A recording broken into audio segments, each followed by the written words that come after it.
أمريكا دولة كبيرة جدا في مساحتها وبتتقسم ل50 ولاية.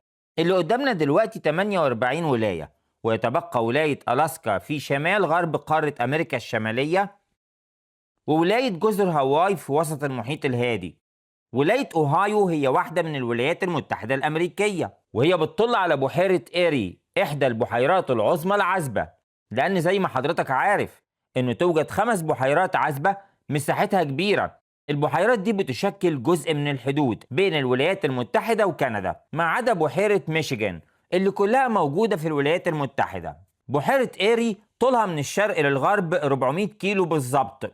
ولاية أوهايو تعتبر ولاية مربعة في شكلها.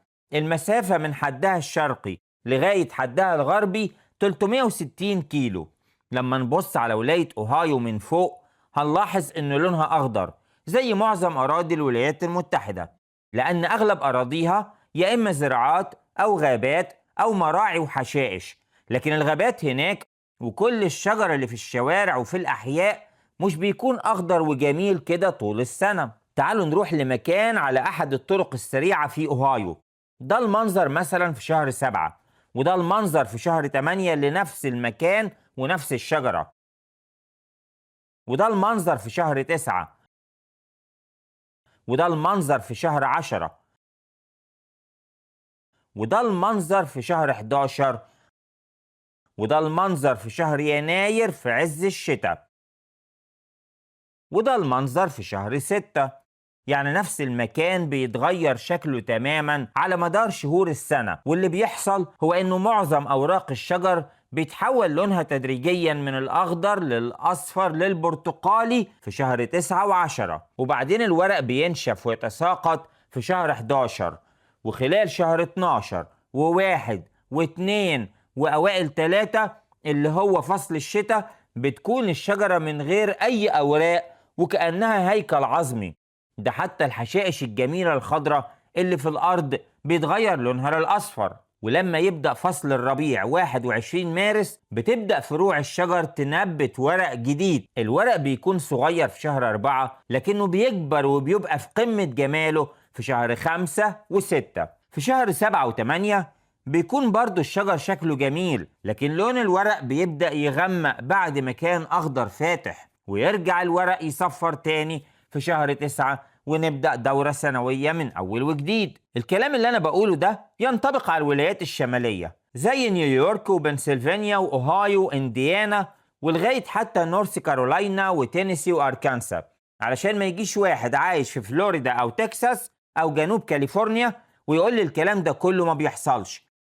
لكن ليه ورق الشجر ما بيكونش موجود في الشتاء؟ هل علشان مفيش مطر في الشتاء؟ لا، المطر في أوهايو مستمر طوال العام، ونادر جدا انه يعدي عليك 10 ايام كاملة بدون مطر. السبب ان الشجر بيدخل في حالة بيات شتوي، عملية طبيعية بتحميه من البرودة الشديدة والصقيع. وأوهايو في الشتاء ممكن تشهد موجات برد قاسية ببعض الأيام، درجات الحرارة فيها بتنزل تحت الصفر ب10 درجات مثلا أو أكتر شوية، زي العاصفة الثلجية الشديدة اللي بتضرب مناطق واسعة من شرق أمريكا النهاردة 25 يناير 2026. بينما في الصيف درجات الحرارة في أوهايو بتكون ما بين 25 و 35 درجة مئوية.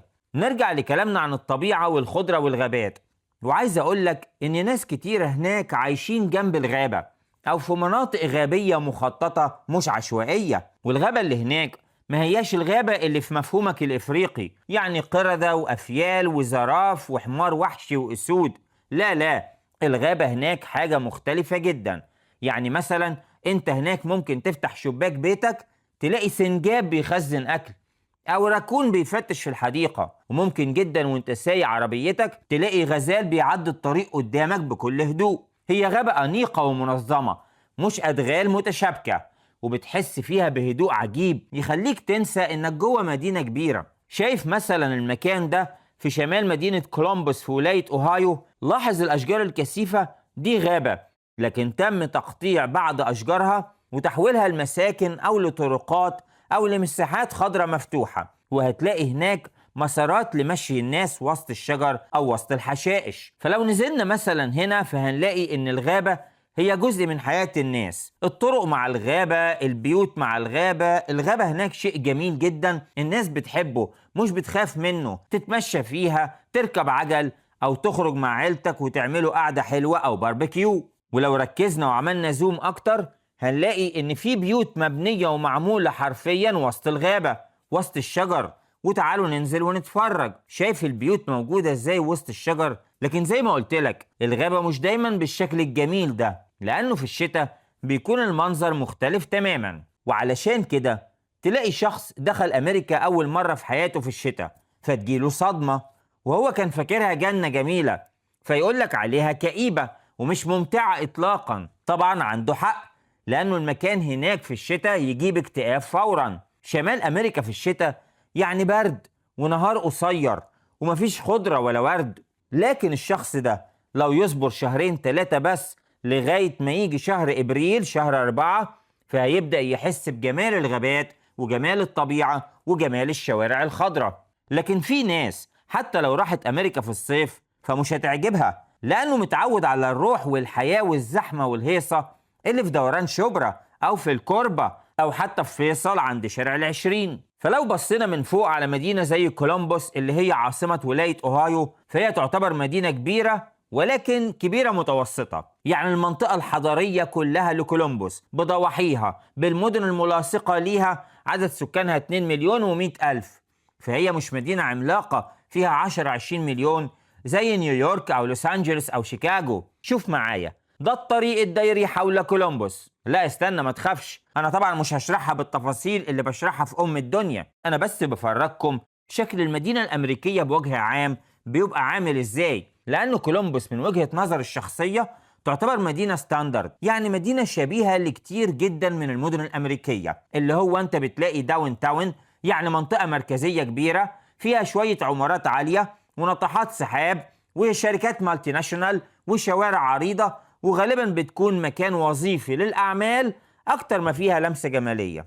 لكن هتلاقي نهر هنا بيجري في وسط كولومبوس، وعلى ضفاف النهر ده هتلاقي متنزهات خضراء ومسارات للمشي وأماكن للجلوس، لكنها مجانية تماما من غير ما تدفع 75 جنيه للفرد. بعد كده لو بعدنا شوية عن وسط المدينة هنلاقي حدائق ومتنزهات وأحياء سكنية ومكتبات عامة وملاعب رياضية، وكل ده وسط الخضرة والأشجار ومفتوح لكل الناس تقريبا، لأنه فكرة الكومباوند المغلق موجودة في أمريكا لكن مش كتير أبدا زي عندنا في مصر. وفي مناطق كده متفرقة هتلاقي بعض المولات الكبيرة والسوبر ماركتات الضخمة، والأماكن دي طبعا لازم تروح لها بالعربية بتاعتك، وصعب جدا تعيش في مدينة زي كولومبوس من غير عربية. يمكن لو قلت لي نيويورك أو فيلادلفيا أقول لك ممكن تعيش من غير عربية، لأن المترو هناك والمواصلات العامة عاملين شغل كبير.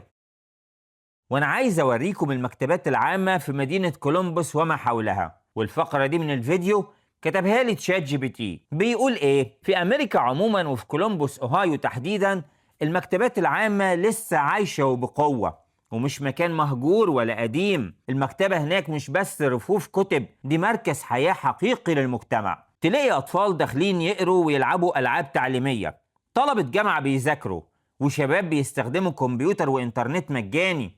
في أنشطة منتظمة، قصص للأطفال، ورش تعليم، دعم دراسي، وأحيانا مساعدة في كتابة السيرة الذاتية أو التقديم على شغل. الأهالي هناك بيكونوا مطمنين إنهم يسيبوا ولادهم في المكتبة لأنها مكان آمن وهادي. الدولة والمجتمع المحلي لسه بيصرفوا على المكتبات وبيطوروها علشان تفضل جذابة ومفيدة للأجيال الجديدة. المكتبة في أمريكا مش مكان كل الناس بتروحه كل يوم، لكن هي مكان ناس كتيرة بتحتاجه مثلا مرة كل أسبوع، لأنها جزء عملي من الحياة، مش مجرد مكان للقراية ومش مجرد رفاهية، دي جزء أساسي من الحياة.